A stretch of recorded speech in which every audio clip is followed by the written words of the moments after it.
हाथी तौला गया। बच्चों, तुमने हाथी तो देखा होगा। यह कितना लंबा चौड़ा ऊंचा होता है। इसका भार भी इतना अधिक होता है कि इसको तौलना बहुत कठिन काम है।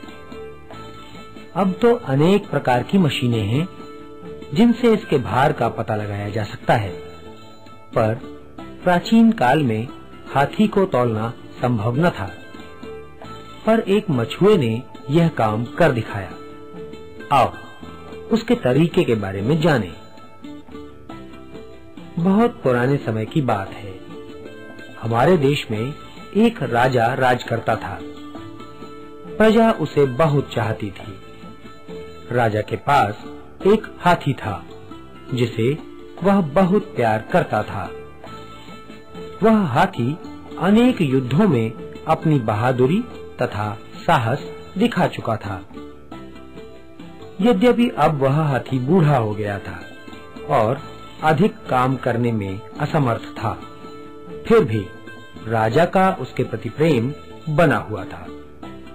राजा कभी-कभी उस पर सवारी करता और हाथी भी उसे नगर में और जंगल में घुमाकर बहुत संतुष्ट होता था। एक बार राज्य में वर्षा नहीं हुई, अतः खाने पीने की चीजों का अकाल पड़ गया। राजा ने अनाज के भंडार खोल दिए।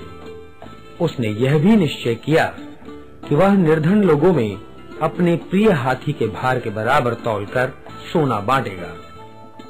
अब प्रश्न उठा, हाथी को तोला कैसे जाए? उन दिनों न तो भार तौलने की बड़ी-बड़ी मशीनें थीं और न कोई इतनी बड़ी तराजू जिस पर हाथी को खड़ा किया जा सके।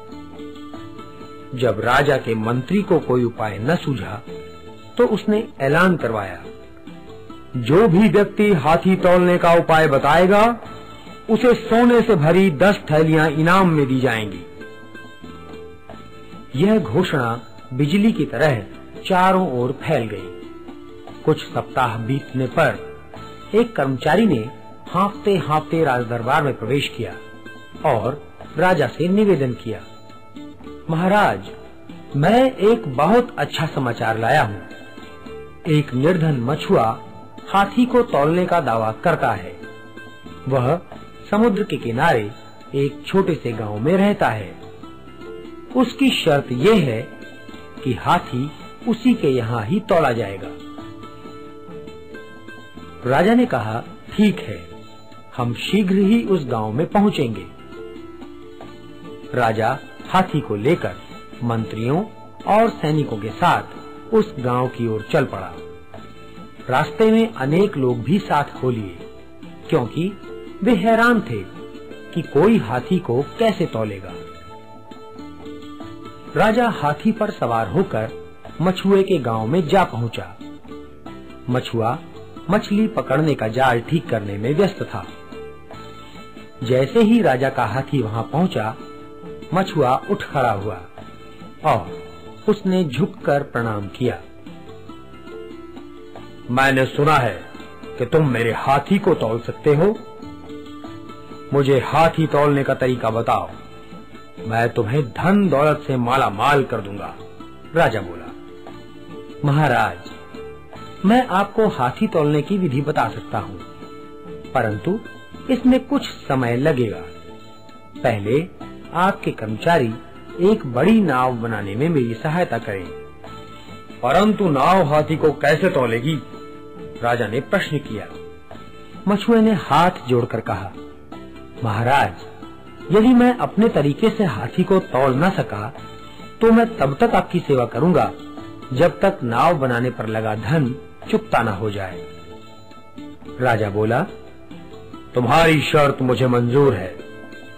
मछुए ने नाव बनाने के लिए 100 दिन का समय मांगा।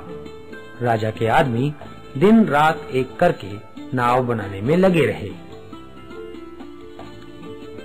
ठीक 100वें दिन समुद्र के किनारे एक बहुत बड़ी नाव तैयार थी।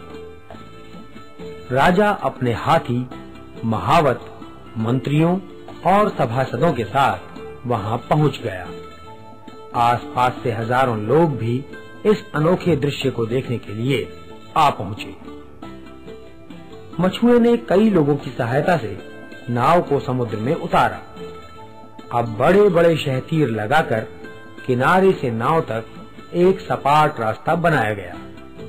सभी आश्चर्य से देख रहे थे कि आखिर मछुआ कर क्या रहा है। तभी मछुए ने महावत को कान में कुछ कहा। महावत हाथी पर जा बैठा और उसके मस्तक पर अंकुश से कुछ संकेत करने लगा।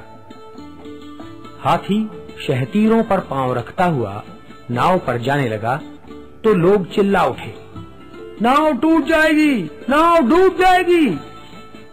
धीरे धीरे कदम रखते हुए हाथी नाव पर चढ़ गया। नाव का कुछ भाग पानी में डूब गया। मछुए ने जहां तक पानी था वहां एक निशान लगा दिया। अब उसने महावत से हाथी को नाव से उतारने के लिए कहा। हाथी के बाहर आ जाने पर नाव पानी के ऊपर आ गई। मछुआ राजा के पास पहुंचा और बोला, महाराज, हाथी तुल गया। अब आप अपने सेवकों को सोना लाने की आज्ञा दें। सेवक सोने से भरे थैले लेकर आगे बढ़े तो मछुए ने उन्हें नाव पर रखने को कहा। सभी लोग हैरान होकर यह नजारा देख रहे थे। मछुआ बार बार नाव की ओर देखता और फिर सोना लाने को कहता।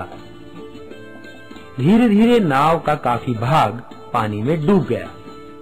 जब नाव लगे हुए निशान तक डूब गई तो मछुआ चिल्ला उठा, बस बस हो गया, हाथी के बराबर सोना तुल गया।